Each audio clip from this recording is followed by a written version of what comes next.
প্রিয় দর্শক, একসময় আমার একটা ধারণা ছিল এবং এটা আমি বলতাম অনেককে যে এই সরকার ডক্টর ইউনূসের সরকার হয়তো কিছুটা আনাড়ি, হয়তো ঠিকঠাক মতো কাজগুলো বোঝেন না, কিন্তু সম্ভবত তারা অনেকটাই সৎ।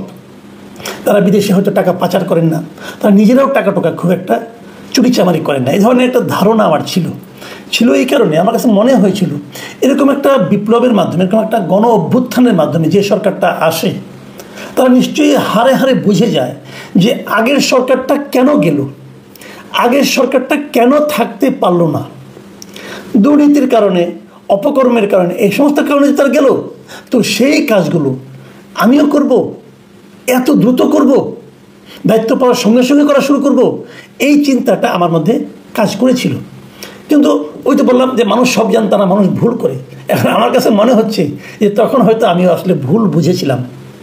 এই কারণে বুঝেছিলাম যে নতুন নতুন খবর চোখে আসছে। আমরা দেখেছি, মাত্র একদিন আগে দেখলাম যে দুজন উপদেষ্টার এপিএস মানে একান্ত ব্যক্তিগত সহকারী যারা আছেন, দুজনকে সরিয়ে দেওয়া হয়েছে।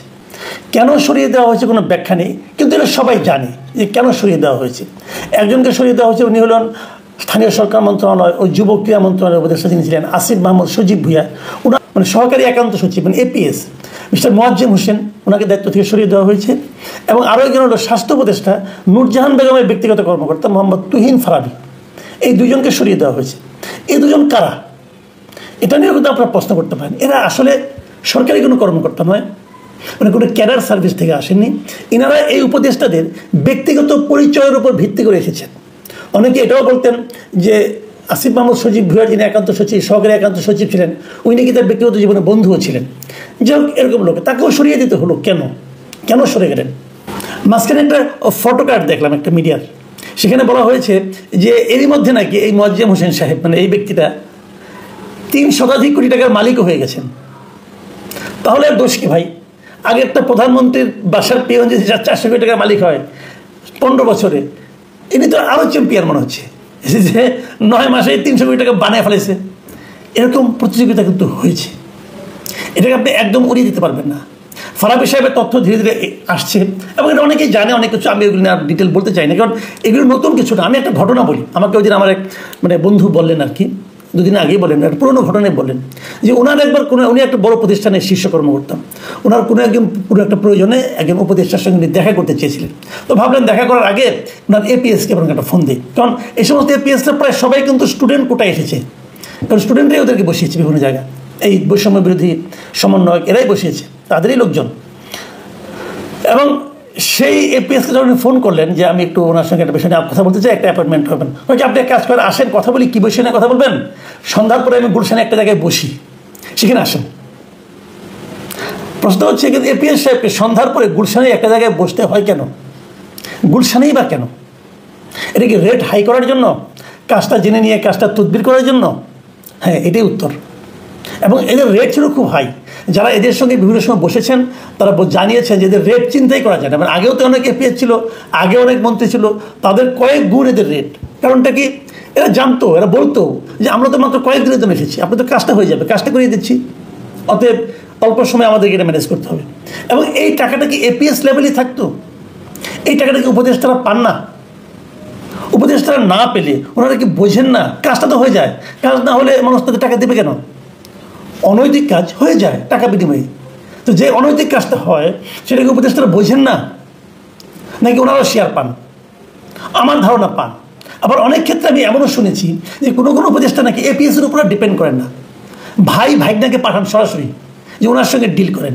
এরকমের খবর একটা পেয়েছি, আপন ভাইকে পাঠিয়েছেন, এরকম খবরও পাচ্ছি। এগুলো কিসের ইঙ্গিত বহন করে? একটা অনির্বাচিত সরকার যখন নাকি জবাবদিহিতা না থাকে তখনই কিন্তু এই ধরনের ঘটনা ঘটতে থাকবে।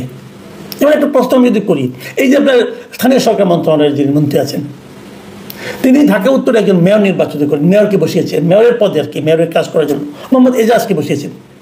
আমি ওনার কোনো জবাবদিহিতা আছে? আমি যদি প্রশ্ন করি ওনাকে যে আপনি বসালেন, কোন বিবেচনায় বসালেন? এই মোহাম্মদ এজাজ সাহেব কি কখনো কোনো সিটি কর্পোরেশন চালিয়েছেন? ওনার কোনো এক্সপিরিয়েন্স আছে? কখনো কোনো সরকারি দায়িত্ব পালন করেছেন? করেননি, তাহলে ওনাকে আপনি বসালেন কোন বিবেচনা? এই যদি প্রশ্ন করি আপনি কি জবাব দিবেন? দেবেন না। কেন দিবেন না? কারণ আপনার সরকারের কেউ জবাবদিহিতার মধ্যে নেই। আপনি যা ইচ্ছা তাই করতে পারেন। এই যা ইচ্ছা তাই করার ক্ষমতা সম্পন্ন একটা সরকারকে আমরা কতদিন বয়ে বেড়াবো? এবং তারা যা ইচ্ছা তাই করার মাধ্যমে কি করেন তার তো কিছু কিছু নমুনা পাচ্ছি।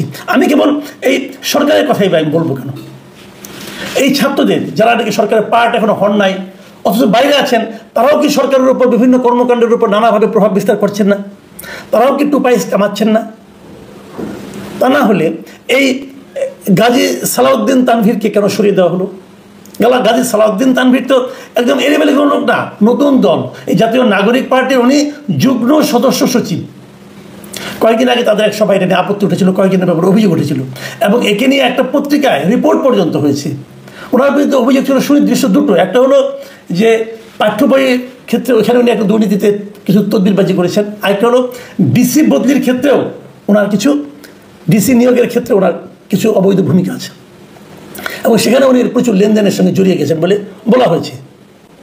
আপনারা গাজী তানভীরকে চেনেন, দেখুন ওনার ছবি দেখেন আপনারা, কি নুরানি চেহারা।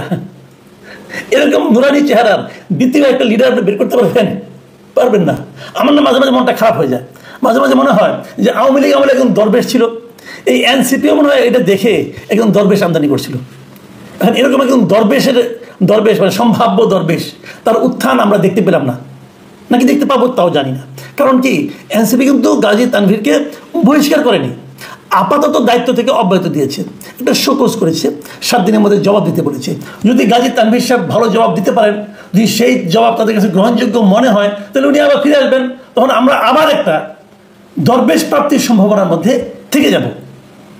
এই জাতি সেই প্রত্যাশা নিয়ে থাকবে, তাহলে আমরা বোধহয় একজন দরবেশ পেতে যাচ্ছি। হচ্ছেটা কি ভাবুন একবার। এই ছাত্ররা আন্দোলন করেছে, কোনো সন্দেহ নাই, আন্দোলনের সামনে তারা ছিল, এবং আন্দোলন যখন বিজয় হয়েছে, যখন শেখ হাসিনা পালিয়ে গেছে, তখন আন্দোলনের পুরো কৃতিত্ব তারা নিজেদের উপরে দাবি করেছে, এবং এই দাবি করার মাধ্যমে তারা বিপুল ক্ষমতা অর্জন করেছে, এবং সমস্ত জায়গায় তারা ঢুকে পড়েছে, এবং ঢুকে যত তদবির সঙ্গে তারা জড়িয়ে পড়েছে। ঠিক হয়েছে কাজটা। দেখুন আরেকজনের কথা বলি, যাকে আমি ব্যক্তিগতভাবে পছন্দই করতাম এতদিন, মানে এনসিপির অনেক লিডারের সঙ্গে আমার পার্সোনালি পরিচয় আছে, এবং এদের ডিগনিটিকে, এদের ইন্টিগ্রিটিকে আমি খুব পছন্দই করি, ভালো কথা বলে পড়াশোনা করা, এবং আমি এদেরকে সবাইকে প্রাথমিকভাবে সবাইকে আমি সৎ মনে করতাম। আস্তে আস্তে কিছু কিছু কমতেছে। এখন আমি যার কথা বলছি সে হচ্ছে এই যে আব্দুল হান্নান মাসুদ, এই হাতিয়ায় বাড়ি, এই ভদ্রলোককে আমি পছন্দ করি, পার্সোনালি আমি পছন্দ করি। কিন্তু এখানে কি দেখলাম, ওনার সঙ্গে আমি একাধিক টক শোতে ছিলাম, মানে কিছু খুব আবেগপ্রবণ ছেলে প্রায় কান্নাকাটি করেন, এবং এ কী করেছে, এর নামে কি অভিযোগ উঠেছে যে সে নাকি একটা প্রায় 1 কোটি টাকা 1.5 কোটি টাকা দামের গাড়ি চালায়। তো এই গাড়ি উনি কোথায় পেলেন? উনি কিন্তু আগে বলেছেন, সরাসরি টেলিভিশনে বলেছেন যে উনি হলো ওনাদের গ্রামের, ওনাদের এলাকার সবচেয়ে দরিদ্র পরিবার, ওনাদেরটা একটা ঘর আছে, সেই ঘরটা নাকি পড়ে যায় অবস্থা। সেরকম ঘরের একটা ছেলে এখন 1.5 কোটি টাকা দামের গাড়ি চালায়, এবং ওনাকে জিজ্ঞাসা করলে উনি কী বলছেন, গাড়ি তো লুকিয়ে রাখা যায় না ভাই, ওনাকে জিজ্ঞাসা করার উনি কী বলেছেন যে জামাতপন্থী একজন ব্যবসায়ী যিনি বিদেশে থাকেন, প্রবাসে থাকেন, তিনি নাকি গাড়িটা ওনাকে চালাতে দিয়েছেন। আমার দুটো প্রশ্ন জনাব বাসুদ, আপনাকে আমার দুটো প্রশ্ন। প্রথম প্রশ্ন হলো যে এই গাড়িটা উনি আপনাকে কেন দিলেন? আগে দিলেন না কেন? কখনো আপনি ওনার আত্মীয় হন, আগে কেন দিলেন না? আপনি ওনাকে ভালোবাসেন, আগে কেন ভালোবাসলেন না? এখন ক্ষমতা বান বলে ভালোবাসেন, উনি আবার জামাতপন্থী, তার মানে কি আপনিও তার জামাতপন্থী? জামাতের একজন লোক জামাতপন্থী নয় এমন একজন লোককে গাড়ি দেবে কেন?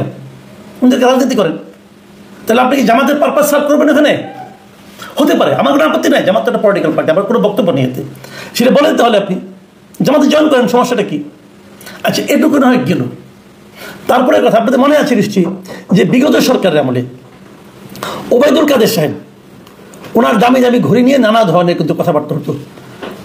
10 লাখ, 20 লাখ, 30 লাখ টাকা দামে ঘড়ি উনি পড়তেন। উনি কী বলতেন, ওনাকে নিয়ে কেউ গিফট করেছে। কেন গিফট করে ভাই? গিফট একে অনেকে, পৃথিবীর কোনো ব্যবসায়ী বিনা কারণে কিছু কাউকে দেয় না, তাদের সব উপহারই হলো এক ধরনের ইনভেস্টমেন্ট। তারা জানে এই লোকটার সামনে ক্ষমতায় যাবে, অথবা ক্ষমতাবান হবে, অথবা ক্ষমতাবান আছে, তার কাছ থেকে আমার বিনিময়ে কিছু পেতে হবে, এই জন্য তারা দেয়। এখানে কি তাই হয়েছে? আপনি তাকে কী দিবেন বিনিময়ে, অথবা কী দেওয়ার গ্যারান্টি দিয়েছেন, অথবা কী দিয়েছেন ইতিমধ্যে? আপনাদের তো পাওয়ারফুল, আপনি একদম তদবির করলে, ফোন করলে তো কাজ হয়ে যায়। নিশ্চয়ই ওনার জন্য কোনো ব্যবসায়িক সুবিধা আপনি করে দিয়েছেন, সেক্ষেত্রে একটু ঘুষ। আসলে কি হচ্ছেটা কি? এদের কি চক্ষু লজ্জাও নাই? আচ্ছা ধরেন একটা কথা আমি বলি, একটা কথা বলে শেষ করি। এই যে 1.5 কোটি টাকা গাড়ি, এই গাড়িতে ঢাকা থেকে হাতিয়া যেতে কত হাজার টাকা তেল খরচ হবে? এই গাড়িটা তো ভাই ওই 700-800 সিসির গাড়ি না। 1 লিটার তেল দিয়ে এই গাড়িটা বড় জহাজ 5 কিলোমিটার চলবে। তো এই যে বিপুল অঙ্কের খরচ আপনি কোথায় করবেন? আপনি কি চাকরি করেন? আপনি ইনকামটা কি? হান্নান মাসুদের ইনকামটা কি ভাই বলেন না, ইনকামটা কি আপনার? তো এই প্রশ্নগুলো কিন্তু উঠছে, এবং উঠছে বলেই অত্যন্ত দ্রুত বেগে এই এনসিপির জনপ্রিয়তা শূন্যের দিকে ধাবিত হচ্ছে। বিষয়টা মাথায় রাখুন। সামনে আরো অনেক দিন আপনাদের কিন্তু পথ চলতে হবে। আরো অনেকের নাম ধরে ধরে বলা যায়, আর বলছি না, আগামীতে বলতে হতে পারে, কিন্তু আপনাদের সতর্ক হওয়ার জন্য আহ্বান জানাচ্ছি। আপনাদের নিয়ে কিন্তু এই জাতি এবং ব্যক্তিগতভাবে আমি অনেক আশা করেছিলাম, যা দেখছি এতে হতাশাই বাড়ছে। অনেকে আমাকে বলেন আমি কেন এনসিপি পিছনে লেগে আছি। ভাই আমি কারোর পিছনে লেগে নেই, যা দেখছি, যা ঘটছে, যা আপনারাও দেখছেন, সেই প্রশ্নগুলি কেমন করছি।